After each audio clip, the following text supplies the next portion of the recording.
People seem to forget, if you change today, today will change your life. To keep up with the latest episodes, make sure you subscribe to the Self Belief Chief podcast Facebook group, download your favourite ones, and this episode is brought to you by Odd Health, the easy way to speak to a nutritionist. Take control of your health and your body with the support of registered nutritionists online through the Odd Health app. You can even take a free questionnaire so that they can understand more about your goals to help with your first consultation. If you want to know more, on the selfbeliefchief.com/podcast page, underneath the episodes, you'll be able to find more information. Okay, so we have reached episode 100, and it's at this point that I want to say thank you for the people who've tuned in and listened, but I also want to do something a little bit different. And a while back, my dad, who frequently helps me compile questions for this podcast, much more interesting questions than I can come up with often, that provide some of the really helpful, useful conversations and just really, really good insight. And I thought it'd be good to have a conversation with him as someone who does do a lot of prep for these conversations, but also someone who is very much a hero of mine as well. And I wanted to be able to introduce him, someone who was looking forward to being on this podcast. I think as it came around sooner and sooner, his perspective on that might have changed. But it's very good to have him on. I'm very happy that he has come on. So firstly, to welcome you and for you to say hello to everyone. Oh, hi there, David, or shall I call you son? David will do. And I don't know if you want to call me Dad or Ron, but I don't mind. And also, I might be a hero of yours, but I've admired you for quite a long time as well, David. So we've got all the awkward pleasantries out the way, but thank you thank you very much. So firstly, I'll just talk about some of the things that I know that you have a deep interest in. And I think lots of people listening, you just find those things or stumble across those things which you have a real passion for, which you don't really cultivate or ask to be passionate about those things. They just kind of find you. And one of the things that I have an interest in, but you've got a 1,000 times greater knowledge and interest in, is space. And I wanted to talk to you a bit about space in terms of what is the kind of core fascination around that, and very much if it aligns to why I find it interesting. But I know you love the idea of space and exploration. I know you've also spoken about the chance to leave us as a family when the time comes to be able to fly into space as well. In all seriousness, where did your fascination and interest in space start? I guess I've always had a fascination with science generally, but what happened in 1960s as I was growing up was the Apollo moon landings, and they were headline news everywhere in the world, and you couldn't escape all the detail in the newspapers. So if you're at all interested in science or engineering, then you had acres and acres of in those days newsprint or TV to just wallow in, and I just found it fascinating. So that would be one entry point. The other entry point, my parents bought me one of those sort of big picture books on astronomy. I don't know how old I was. I think I must have been about 5 at the time. And I just loved leafing through that and seeing all these things which seemed quite exotic to me. And they were only hand-drawn images in those days because there weren't very good pictures of planets and other stuff in those days. So these were hand-drawn images of the planets, of the sun, of the solar system, of the universe, and the galaxies in between. So I found that fascinating too. And then as I grew older, the idea that actually space exploration was quite a fascinating idea, and I got into science fiction, so I enjoyed that immensely. And then as I got a bit older still, and started to realize quite what the moon landings had achieved from a sort of the point of view of what the astronauts must have been like as people, or the engineering that went into it. I just loved all that. So I know I've bored a lot of my friends and family silly talking about it, so I'll just stop at that point in case I'm doing the same to your listeners.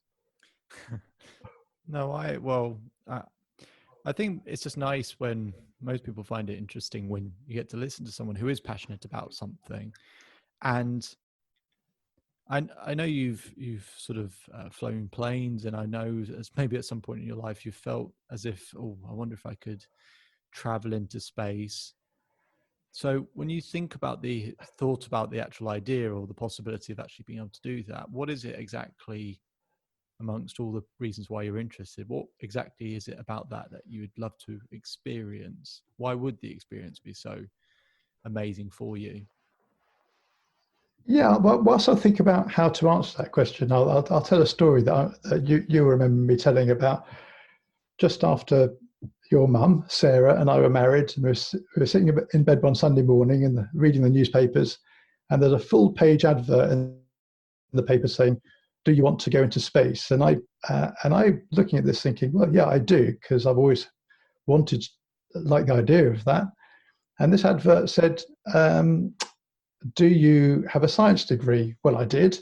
And it said, do you speak a foreign language? Well, I did. And I said, do you have a pilot's license? And at that time, I did. So I thought, well, I'm halfway into space already. How much, who else is going to be so qualified as me? And I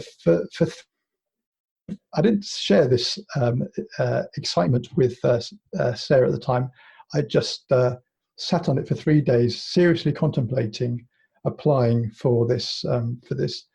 And I've told that story many times over the years, and I decided not to apply for it. And the reasons I gave when I tell the story is because when we got married, that wasn't what Sarah had signed up for, that her husband, who might disappear off to Russia for 2 years training and then might go into space.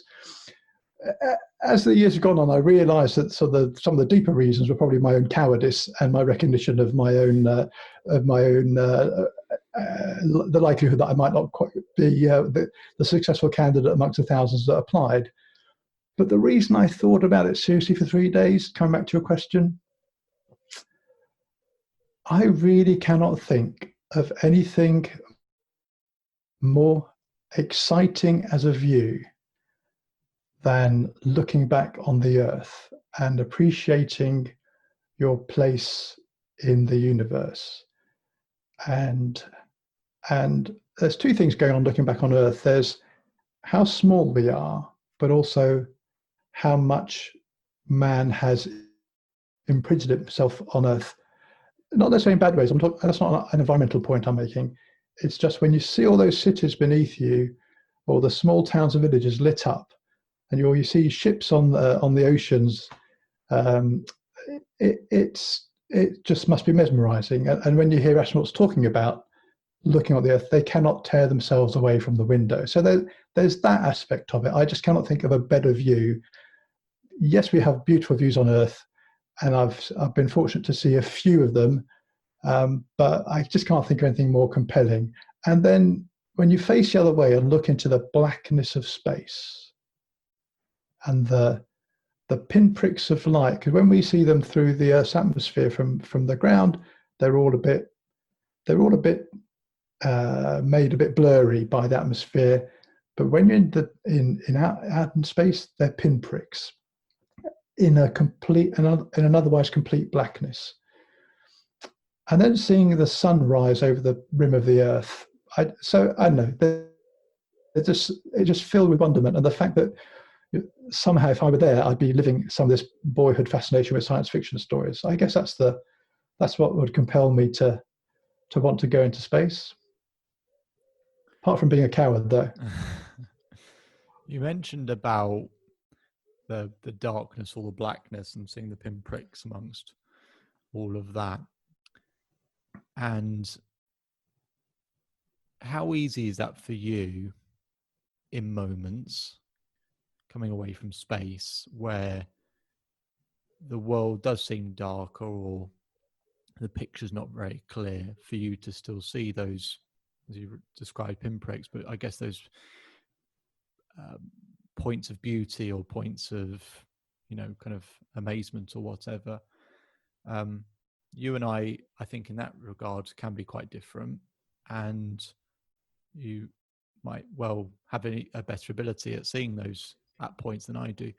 How easy do you find it to see those moments when, through darker times that we have in life, to see those sort of, I guess, pinpricks. So the question is sort of moved from the actuality of looking at space into sort of metaphorical analogy. I think that I guess a couple of things come to mind. I'm a half cup full sort of person. There are some friends of mine, very old friends of mine who know me very well, who think I'm a bit of a naive optimist at times, but I don't mind if that's the truth of it. I quite like living in my fantasy of a naively optimistic world. I am a half cup full sort of person. I tend to see the possibilities. So that in things rather than the negativities. And I guess I also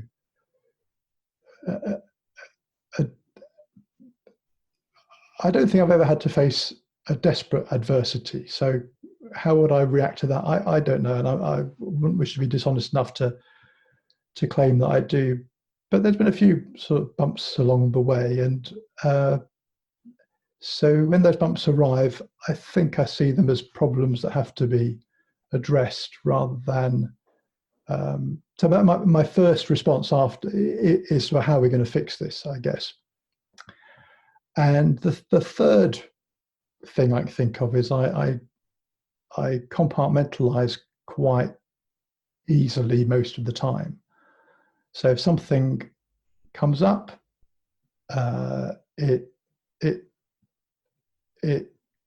sits in its own space in my mind, and doesn't osmotically infect other areas in my mind. And again, I don't want to make a pretense about that. When something bad happens, it does hang over you, but it doesn't.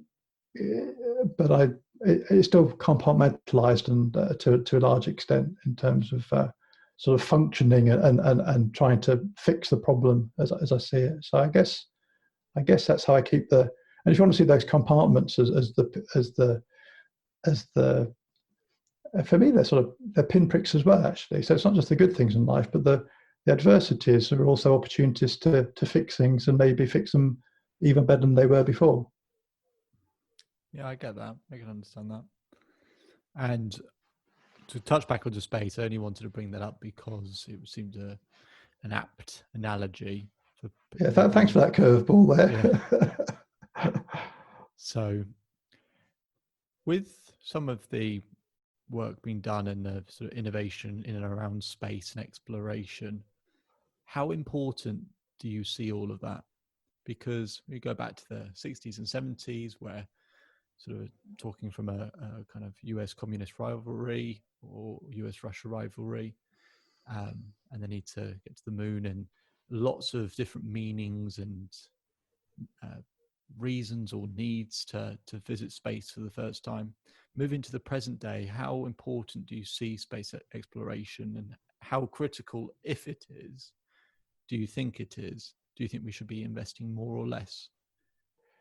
You're sort of asking the wrong person there, because I start off as a point of principle. We've all got our principles that sort of guide our thoughts about stuff generally. So I respect those that say we've got enough problems on Earth that we need to spend money on.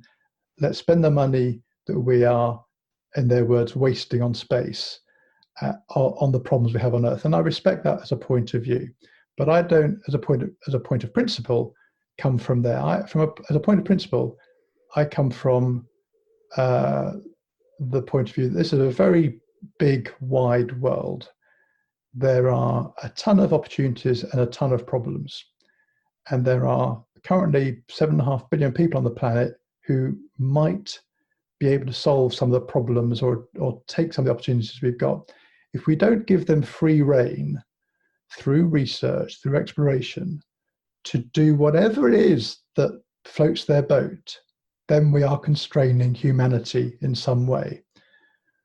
And I guess examples don't spring to the top of mind very quickly, but there are so many examples of some basic research in basic sciences, physics, chemistry, biology, and even mathematics, where the scientists who were doing it, and whenever 100 years ago, 200 years ago, did not know what application that science would be put to.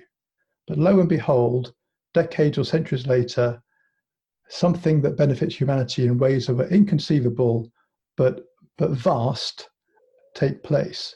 So it seems to me completely wrong to tell Jeff Bezos that he can't spend his billions exploring space and in his words, finding a way to escape planet Earth for when mankind needs a second home. It would be wrong to do that, and it'd be wrong to curtail anything. So that's how I approach your question. Okay, so very on the fence. No, I can understand. I was trying to rope you into some sort of juicy tabloid headline here. Where, the tabloids would be very interested in what I've got to say. I realise that. So, to move on to one of your other interests, something that I will maybe not beat you again at ever is chess, which I know is everyone's most exciting game. But you're obviously good at it, and I think lots of people, they have. We'll think I'm a nerd by now with space and chess. Yeah. Well, you've got to be honest. So we'll talk about your surfing and everything else that you do. Yeah, the cool stuff. Yeah, okay. So you like to collect chess sets. I haven't noticed you actually. I can't think of the last time you got a new chess set. Have you got a new chess set recently? No, not for quite a while now.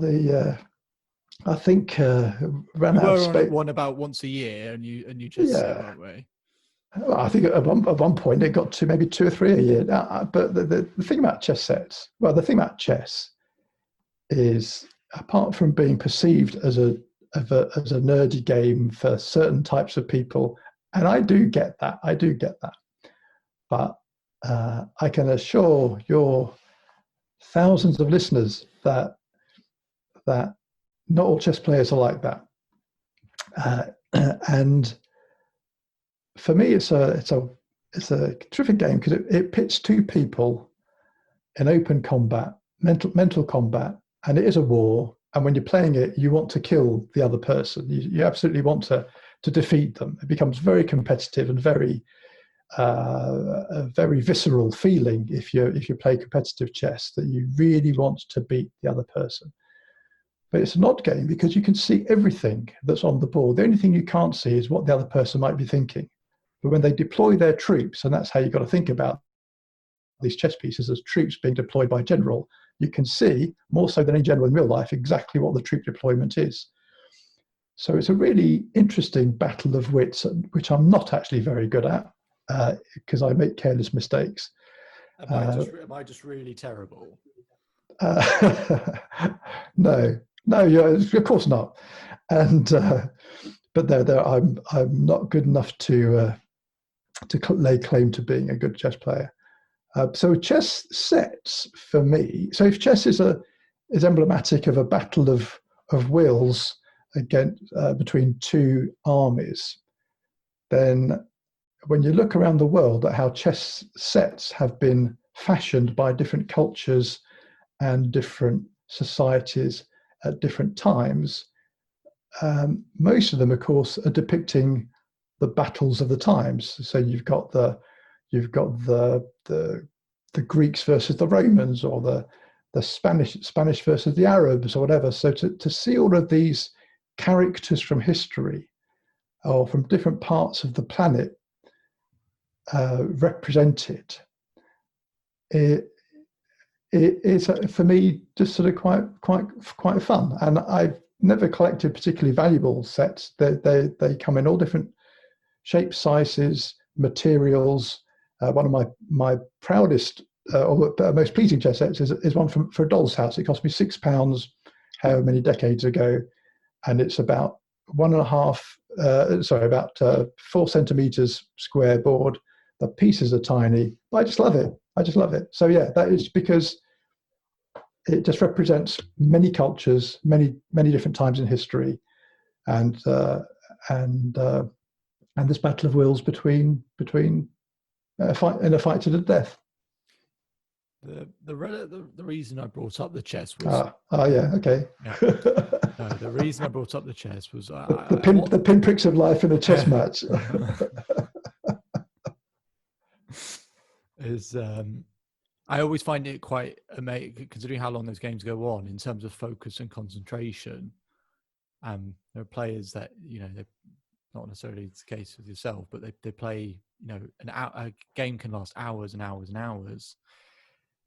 For you, in terms of that mental concentration and that level of focus and not switching off, which I think most people have it's tough to be in a place where, if it does last a considerable amount of time, when you've got that kind of mental stress, is how do you keep up that mental concentration? How do you not kind of switch off or take a back step? Because when you play, you can't really do that, can you? Because you forget what's going on, or you step out of the place and the other person's still in that place. And I think for a lot of people that makes a lot of sense, even if they don't necessarily do it or understand it through chess. But how do you keep yourself I know you often say, I made this stupid mistake, or I would have won all of these games if I just hadn't done this. So obviously, yeah, you're being a bit generous.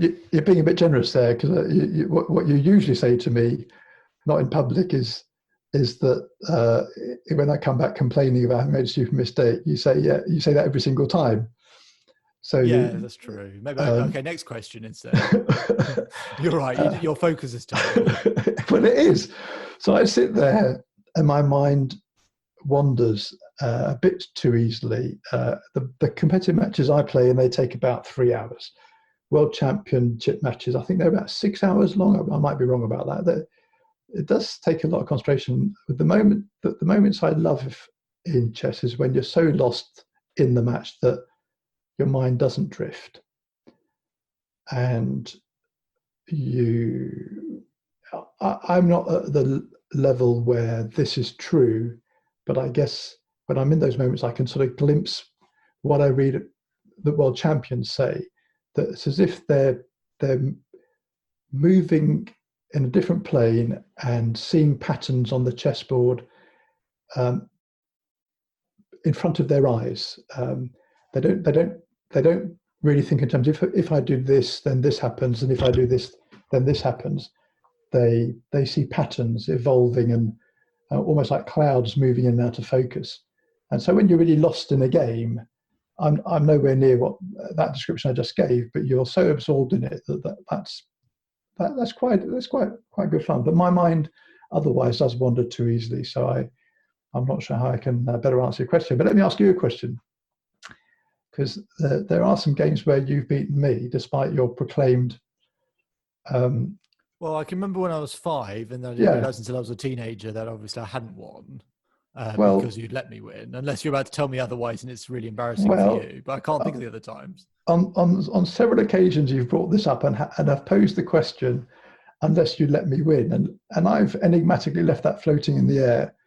On the couple of occasions where it's happened, I think there was one when you were 5, and there's another time a bit older. We haven't played chess that often. And the couple of times where you beat me, I didn't let you in. So go, David. I just realised this is a podcast, and I'm celebrating in the background, and no one can actually know what's going on. It's just silence. Oh, finally. Okay. Truth is out. So why did you not tell me? Pride. Right. Pride. Yeah. It's pure and simple. Well, this podcast has been worth it now. What are you most looking forward to outside of chess, everything else, at this point in your life? What are you looking forward to the most?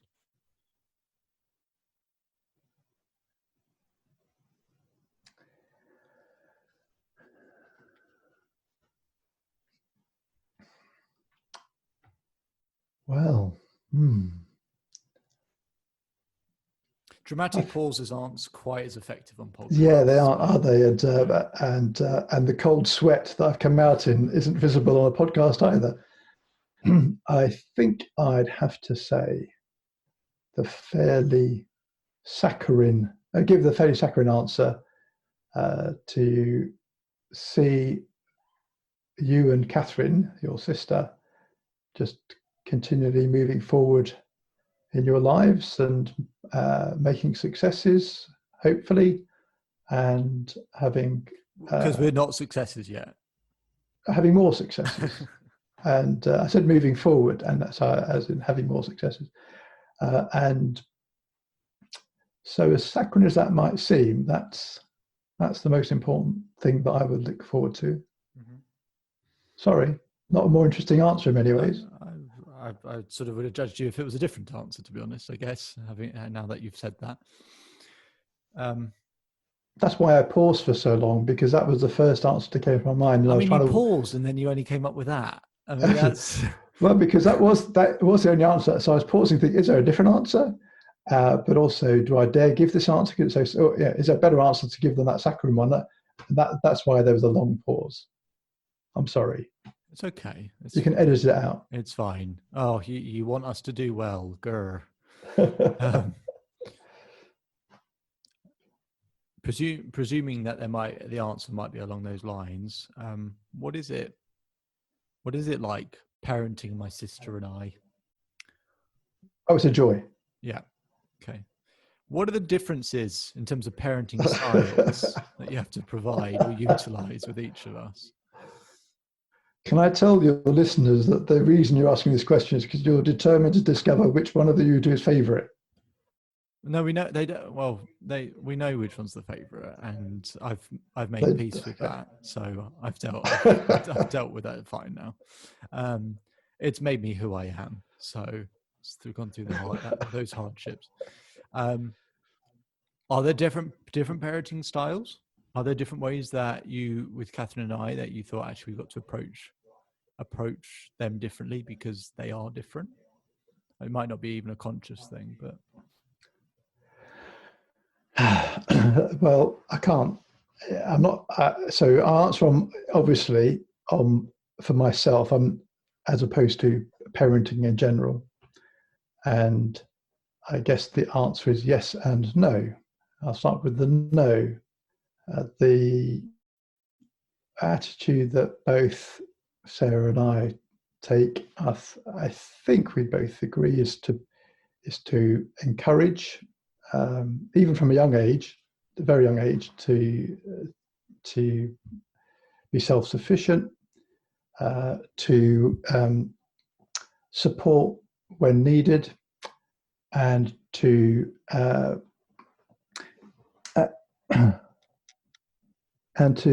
ensure that boundaries are understood and applied. And by boundaries, I don't just mean sort of in the normal discipline sense. And of course, I do mean that, but not that I think either as a rigid disciplinarians, but their boundaries are important for kids, but also boundaries not just of a personal nature, but a societal nature. So we have responsibilities to society and to other people, and for me, that sort of fits under the heading of boundaries. So the commonality is encouragement, support, and boundaries, underpinned, of course, with huge ladles of love. But where the yes comes in, so that's the no bit, no differences. Where the yes comes in is you sort of soon discover that your children are different. And when they behave differently, they need to be treated differently. So, but that different treatment is within the context that I've just described of encouragement, support, and boundaries. And you just have to measure things a little bit differently, so apply things a bit differently in different cases. So, yeah, Catherine tended to be more compliant with instruction, and on occasions you were a bit less compliant with at the first point of asking, and so at times there were differences in we had to encourage you to see our point of view on things. But as you now know, it turned out I was right in those occasions. Of Yeah. course you were. But well, have you done with that question? Because if I can move it on, because part of the joy of parenting is what you learn. It's not what you teach. And so I've learnt from watching you both. I've learnt from some of the things you do. So in your case, how the stuff you're doing with Self-Belief Chief and the courage and the challenges that takes. And I'm not just saying this. I've learnt from watching that, because I on the few occasions I've thought of doing something entrepreneurial, one of the reasons I've decided against it is because I don't have that spirit in me. So you learn stuff from your children. You learn that everyone's different, and as a parent, at some point you discover, and this takes a few years, you discover that everyone's different, and the idea that I never, not that I ever thought this consciously at all. I emphasize that, but I realized that subconsciously I was assuming that you, and maybe she, but you maybe as a male, should be a bit like me. And eventually it dawned on me, with a bit of a nudge from Sarah on one occasion that I remember, saying that they don't have to be like you. And that absolutely true. And at that point you have to sort of realize that there's a point to step in as a parent. For instance, when the child's about to cross the road or run into the road, you sort of step in. But a lot of times when you have to step back, even when they're very young, let them fall over and hurt themselves is the only way they discover that not to try and run where they shouldn't run. So the stepping in and stepping back bit, and the older the children get, the more you have to step back, and that's a journey of discovery as well. And then learning that as you and Catherine have got older, that you've got our back as much as we have yours. That's been a great joy as well. So yeah, I think we end up learning more from you than you ever learn, or at least as much from you guys as you learn from us. So have I neatly sidestepped the how you're different bit? I thought it was a really good answer. I hadn't thought of it in those terms before, or necessarily would have assumed that you thought of it in those terms. So when you talk about lessons learned, what did you learn from Catherine?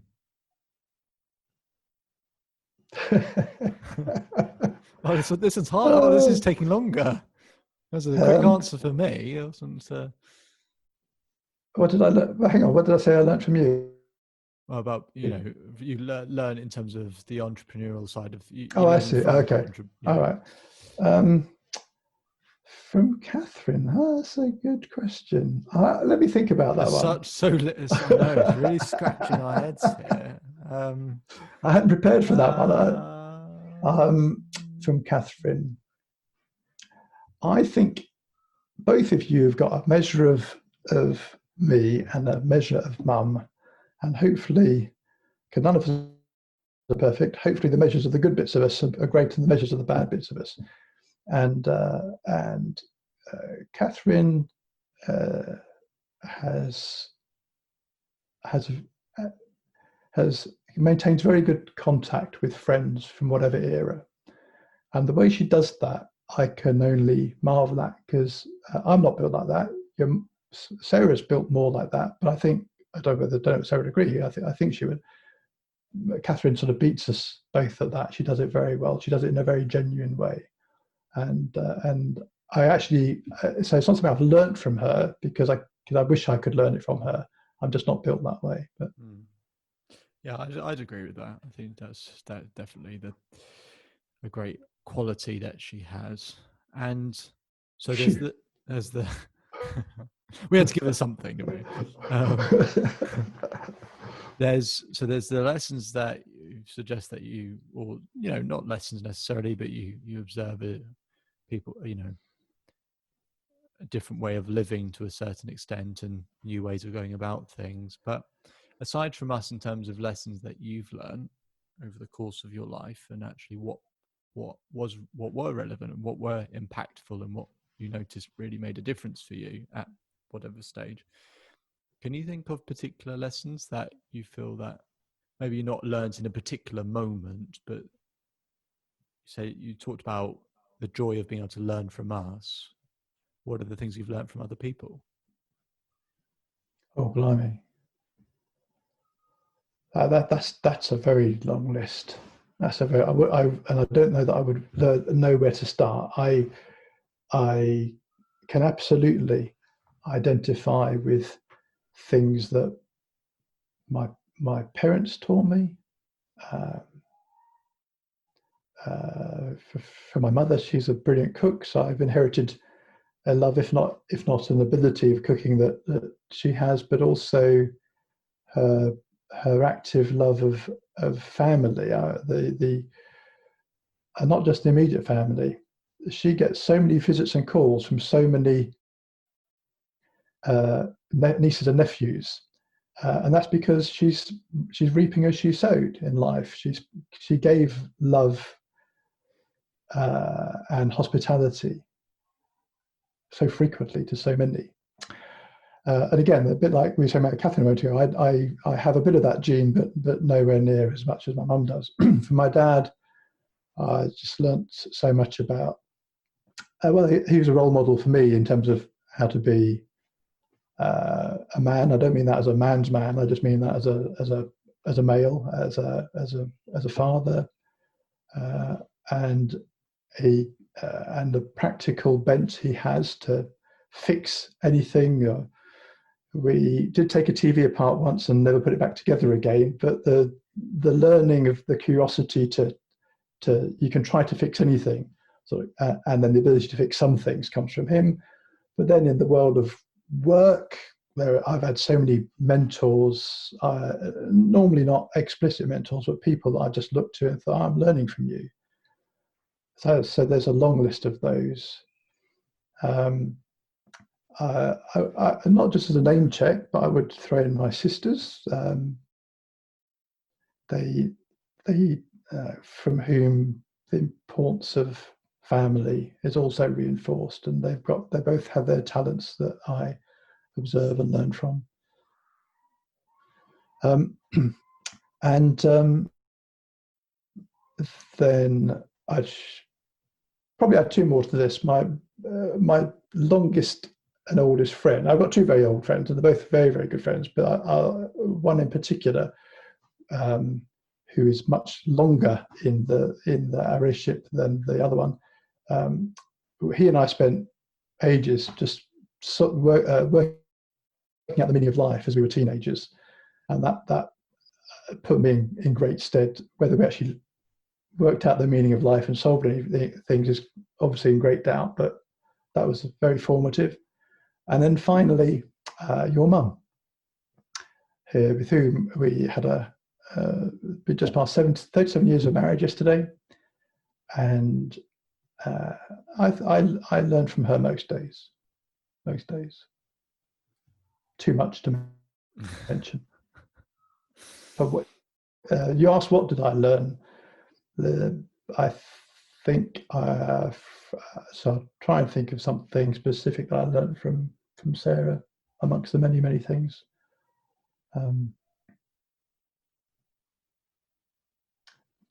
A very practical and strong-minded compassion. If something needs saying or doing, she'll say it or do it, and do it in a very practical, considered, and compassionate way. And I respect that a lot. And there's always the balance between, you want to learn and digest information and observe from everyone. And I think lots of people who listen to this podcast are also in a place where they're constantly wanting to learn, but they also want to know, well, actually, when do I learn and observe from other people and try and attempt things in a different way? And when do I trust my instinct? So I wanted to ask you, for you, all the things that you pick up from other people and things that you mentioned which you could wish you do better. And you sort of had a background in a number of different industries, as well as a sort of consultant industry, in which, you know, you're sharing valuable information back and forth. There comes a point where you've kind of got to back yourself, or trust your instinct, or know when to close off the noise from everyone else so you can do what feels more instinctively right to you. I'll ask a slightly easier version of what I was going to ask, which is, in terms of your instinct, does that ever feel questionable to you?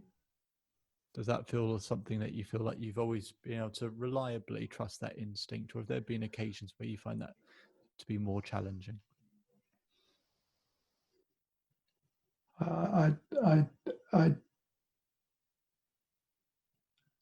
You'll know, I can get into the detail and think through a problem for a very long time, and that's not an instinctual.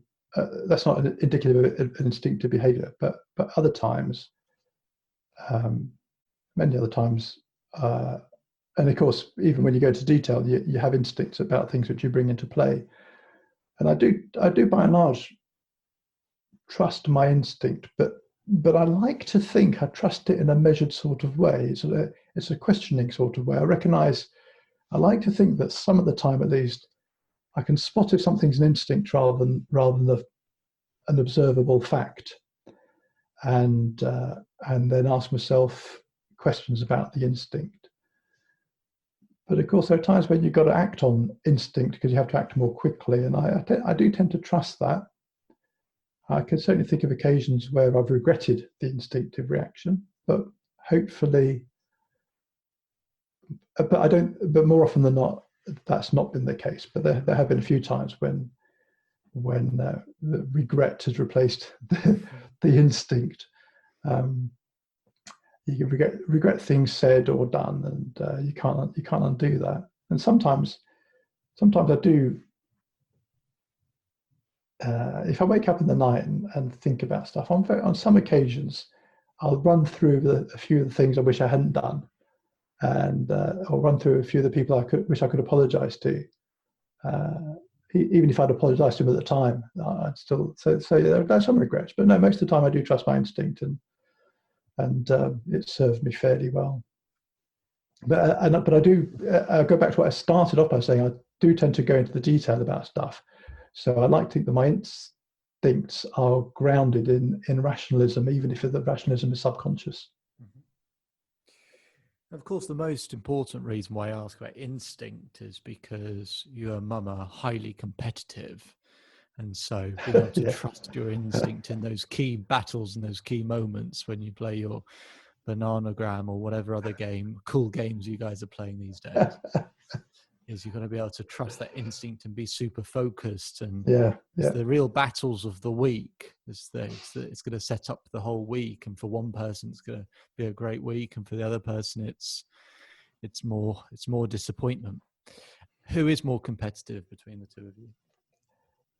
I just want to take a bit of an aside here, because I'm enjoying this conversation. I don't know if you are, and I certainly don't know if the people who are going to listen to it, if they get to this point, are, because it's obviously quite sort of personal in a sense. So, but it does lead me to wonder whether you're actually not going to use this as a podcast. This is just a way of trying to ask me some questions that I might not otherwise want to answer under the pretext it's for the benefit of your podcast audience. Yes. I thought so. Who's the more competitive? Well, I would say she is, and she would say I am. Who wins more often? That depends on what we're playing. Okay. Who's a better winner?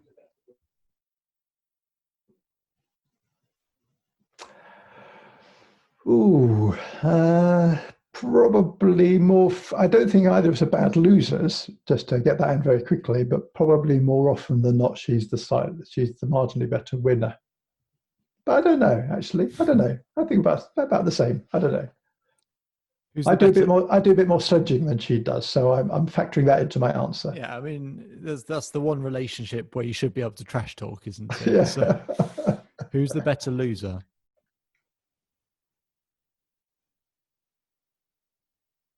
No, I can't think about. I'd say a draw on that one too. Oh God. We're competitive, but we're fairly gracious most of the time. But I do sledge more than she does.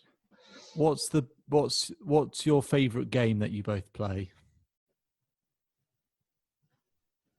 Currently, currently we're in a Bananagram episode, a period as you know. Previously, there's been other things, but Bananagram at the moment, as exciting as that sounds. Yeah, Great game, great no, game. no, it's not. Is this podcast sponsored by It's Bananagram? sponsored by Isn't it? Bananagram. No, it's a boring, terrible game, and it's fairly mind numbing. Maybe it's just because I'm no good at it as well. But so next quick fire question, which isn't coming to me quickly enough, but yeah, that's the quick fire questions. Quick fire answers need quick fire questions. Yes, they do. I mean, do you have a quick fire question for me? Who's your favourite parent? Draw. Who's your favourite sister? Draw. My one sister's a draw. Yeah. Who's a draw? Is this conversation going along the lines of you hoped it would do? It's doing just fine. Jolly good. Jolly good. What's the best thing about Mum?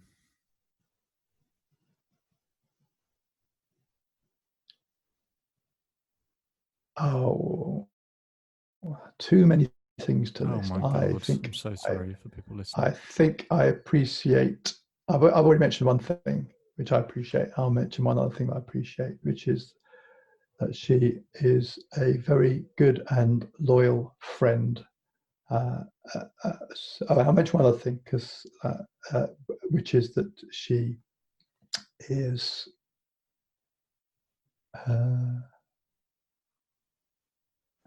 One thing that first attracted me to Sarah is her ability, how lovely she looked in whatever situation she was in. And I don't mean that just from a physical point of view. So whether it was putting silly faces on the beach or dressing up to go somewhere, or where she just looked lovely in every situation and was just lovely company in every situation. Okay. So you also have been writing various books over the years. Finally, bloody hell. We're trying to get to this promotional part of the podcast. So, which is your favorite book that you have been working on? Very different. We've all had multiple reads of them, so we all have our opinions. Yeah, we all say draw as well. If I can make this public apology to my family, they have had to read a few too many manuscripts a few too many times. No. I'm sure. So much appreciated. Thank you, and I'll say thank you on behalf of. one of the reasons I got them to read one of the manuscripts so much was none of them were actually interested in the topic I was writing about. Oh. And I knew that they would ask me lots of questions that I had not managed to express to which I had not managed to express the answer clearly in the text. So there's the first thing I wrote was a story for Catherine, but it became a story for Catherine and you, David. But mainly it was Catherine's story about George the Giant, and in those politically incorrect days, Mickey Midget, since renamed George the Giant and Mini Mickey. So the story about two people, two children, one small one too small, one too large, outcast by their friends, who discover each other and become friends for life. And that was a bedtime story made up by yours truly, and then for Catherine's 30th birthday turned into a book that is on Amazon if you wish to buy that for your children, nieces, nephews, friends, kids, etc., at a very modest price. And I'm kidding with the promotional bit here. That's me just trying to play act, someone on Graham Norton show. The second thing, apart from some small bits of writing, I then had this idea for some small bits of writing, which generally were like, I'd have an idea of something, but I knew I couldn't write, so I just write it down in a few pages or a few words, and then just for my own benefit. I enjoyed that process, but knew I couldn't otherwise write. And then I had this idea for a sort of speculative fiction book.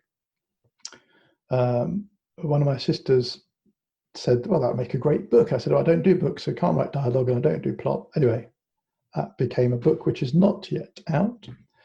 And then I've had returning to space a bit, I've had a lifelong interest in the topic of relativity. And I had probably failed to understand it in any... That's all we have time for, thank you. in any meaningful way. I'd failed countless times to understand it. And then eventually... I used to find any one book completely unsatisfactory at answering the questions that you try to grapple with when you read about relativity. But the internet is a marvelous thing, and you can read a bit here and a bit there. And finally, there are enough different jigsaw pieces from different sources that I managed to piece something together. And that became a book called Relativity Explained. The purpose of which, so I didn't start off with the intention of writing a book, but I did start off with the intention of writing down the notes of this understanding I'd finally achieved, so that I would be able to go back and remember what I'd previously understood. And at one point I looked at these notes and thought, well, maybe this would be good for other people as well. So that one is available on Amazon. Relativity Explained by Ron Hulman. Thank you for the plug. End of podcast. No, it takes a lot of work and effort to write something, and as many different things as you've looked at as well. And you know that the relativity one, I know what it's like to have your work teased apart or scrutinized and all of that. And the fact that I've done that on one occasion, you've done that on multiple occasions, is an enjoyable / difficult experience at the same time. But I think what you did with your book is with Thinking Lies, also available in all good bookstores, is a far braver thing to do than I did. And mine is mine's much better. Yeah, buy mine before. Buy all of them together. It is a good read. Yeah. I want to finish up with what is going to be one of those questions that will probably make you think a little bit. You mentioned... It will, yes. I know the question's coming. Yeah. No, you mentioned earlier that sort of in teenage years, we're talking about you and your friend and sort of the meaning of life and not really knowing what that necessarily looks like, as none of us really do ever work out. But having spent some time, it sounds like, trying to work out what that is, and maybe also, getting to know me and my insightful ways, and obviously I've brought so much to your life.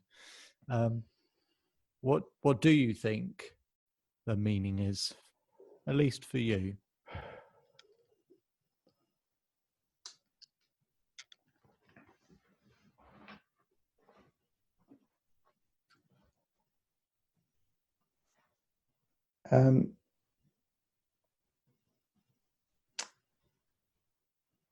Sorry, pauses don't work very well on podcasts, so I better speak whilst I'm thinking. I have a very simplistic attitude, which I know you and I have talked about before, David. So whether this is quite the answer you're looking for, I don't know, but we can start with this. And I guess I've learned more recently through reading a bit of philosophy that there's maybe a little bit of existentialism creeping in, sort of that mid-1900s philosophy. But I discovered at some point that I was a bit more ambitious than I realized I was. But then I also realized that I wasn't quite as ambitious as all that. So there are some people who want to be CEO, but I never wanted to do that. So I found myself grappling with this question. I am ambitious on the one hand, but I'm not very ambitious. So what does that add up to? So I did need to have a little bit of a think about things at that point, and I came up with this very, very simple sounding philosophy. So is it a meaning of life? I don't know. I don't know that I would be quite so grandiose as to suggest that it is, but it sort of has carried me through, which is that you spend a third of your life, roughly speaking, in your personal life. You spend about a third of your life at work, and you spend a third of your life sleeping. Not necessarily equal thirds, just 3 parts. And if you're not happy in all of those, and happiness means obviously sleeping well, a healthy personal life, not just in body but in mind, and a career that fulfills you in whatever way it needs to, because for each of us that's different. Then if you can say yes to 3 of those things most of the time, so some of the time, if you can say yes to at least 2 of them much of the time, then you're probably somewhere in a fairly useful place. Now you can factor into that whatever it is that fulfills you. So if you are somebody who has for instance, a quite a broad outward-looking view, you can do all the charitable stuff you want to do within that personal life bit, or indeed within the work-life part of it. So that sort of simple model is not meant to be a selfish model. It's meant to be a model that whatever sort of floats your own boat. If sleeping well means 6 hours sleep or 10 hours sleep, that's what works for you. So that's been my simple version of it. And I guess I should underline it with and try and do some good in the world whilst you're at it. Yeah, I've always liked that philosophy that you have. No, I've tried to adopt that more and more so. Is there any more that you feel the need to say? Did we talk about my book yet? Yeah, we get to that bit short. Okay. I'd like to say that I have enjoyed your podcasts. Yeah, but that's because you come up with a lot of the questions. No, that's not true.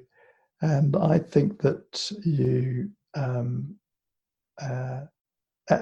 no, I won't say more on that line.